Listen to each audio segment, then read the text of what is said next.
Life was good. Life was great, y'all. It was 2022. I had a nice paying job, making well over 80,000 a year. My side business was thriving.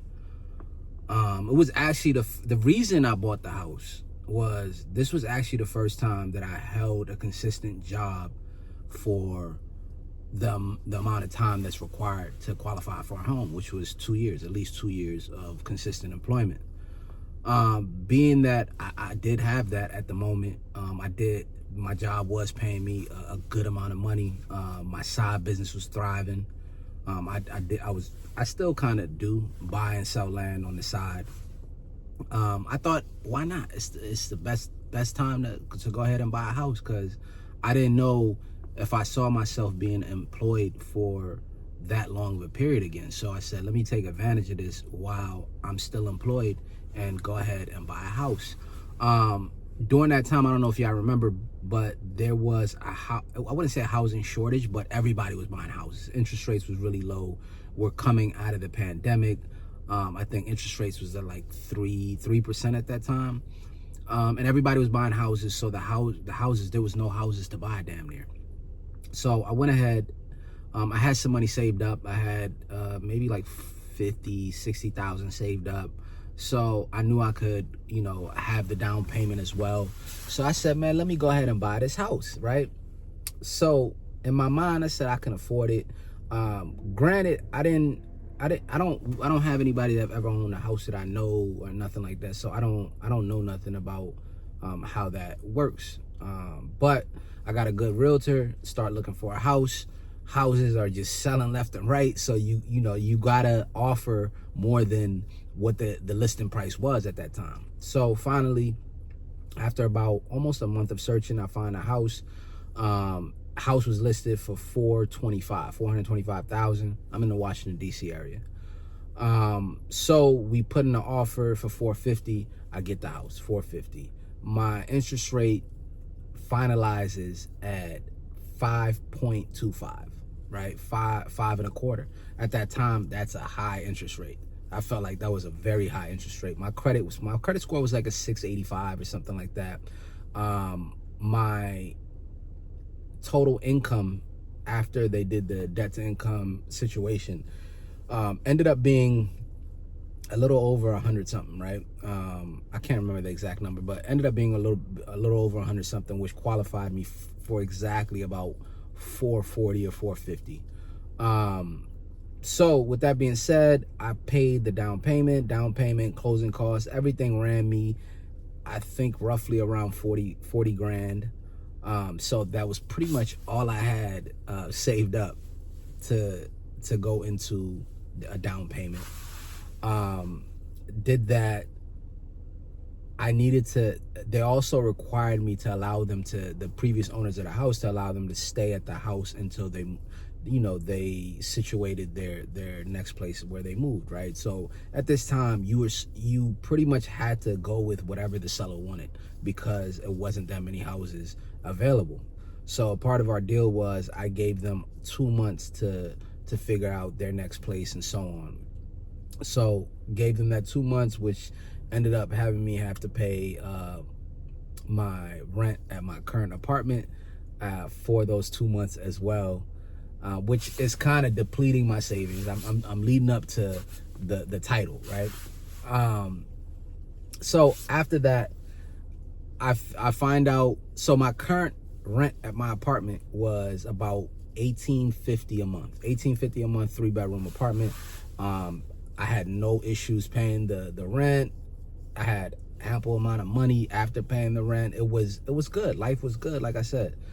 Going into this house, the monthly payments would have been $3,500 a month. So that's a huge jump from $1,850 to $3,500 a month.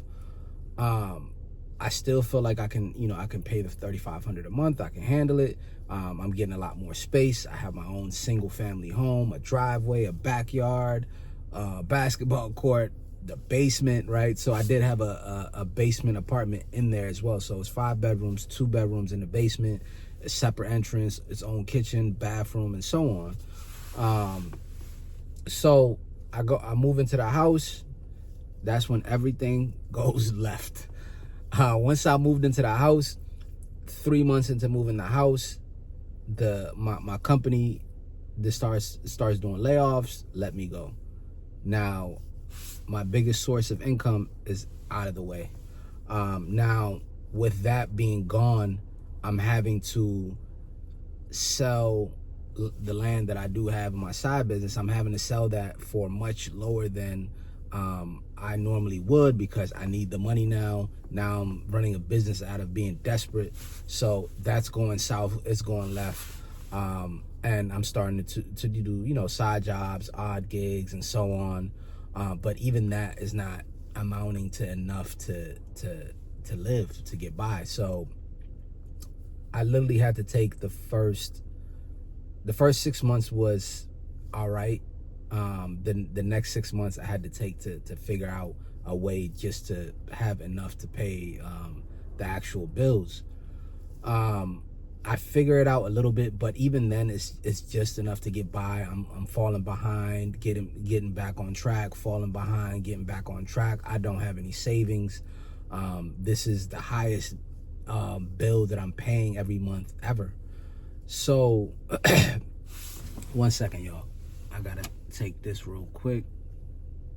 All right, y'all, my bad. I had to take a roadside call. I do roadside assistance. One of the businesses that I'm trying to get by with. But yeah, so I forget where the fuck I was at. Yeah, so I'm getting by. And I'm thinking, like, it wasn't worth it. Buying the house was not worth it, because all I did was buy a bigger bill, right? Yes, you can say you own something. You can say there's equity that grows within buying a house. Yes, all that is true, but I think it's also a matter of buying it at an appropriate time. I don't think I bought my house at an appropriate time, because if you don't, it becomes this one quote I've heard, right? The things you own will one day own you, right? And that's how I feel. I feel like my house owns me, right? If I didn't have such a high mortgage, I wouldn't be struggling as much as I'm struggling now. And sometimes I kind of debate with myself, is it worth it? Is it worth what's happening now to hold on to the house, right? So the only way buying a house to me makes sense is not to live in. Buying a house for business purposes, like you're gonna rent out, you're gonna Airbnb, things like that, then it makes sense, because of course, you know, you will have your struggles of if you know they're not paying and things like that. That's something that I think more Airbnb than anything else. But you're not indebted to the house, right? That's not your actual bill. It is your bill, but it's not your actual bill, if that makes sense. But yeah, I think it's best, especially in the time now, it's best to rent than own, because right now it really is 100% cheaper. Not literally 100%, but it's cheaper to rent than to own, right? So why buy a house at a time when it's cheaper to rent than to own? It doesn't make sense. And it just, like I said, goes back to that quote: the things you own will own you. So you got to be careful on at what cost do you decide to own something, all right? And right now, owning this house is at a cost of my peace, my sanity, my freedom, because I can just go rent for cheaper, which I'm debating, honestly. I truly am debating that. But I wanted to make this video to give a different insight on if you're out there looking to buy a house or intending to buy a home, because right now, as I'm making this video, interest rates are like 7%, so much higher than where they were when I bought my home. So even to qualify for a home is probably tougher. The price of homes is much higher. My mortgage has went up, right? Initially, when I got into the house, it was $3,500.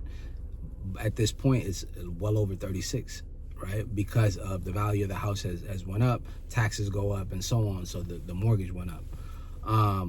So it's going to be harder to buy a home, regardless whether you want to or not. But even when you do, you just got to understand you're buying a bigger bill. And if you're not fully equipped to handle that bigger bill, it's not worth it. It's not worth buying a home. Again, unless you're not buying it to live in. And I think that's the route that I have to make a decision on, is whether do I let go of it or do I switch it from a home that I'm living in to an investment home. And then even with that, the type of loan you take will dictate how long you gotta wait. And I know I gotta wait at least 2 years. It has to be my primary residence, which I'm about 2 years now, 2 years into the house. So, but yeah, I just wanted to make this video to give you guys my insight and my perspective on buying a house in America in 2020 to 2025. Like and subscribe, share the video. I appreciate y'all watching. I appreciate y'all commenting. Comment below. Let me know y'all perspective and what y'all think. Peace.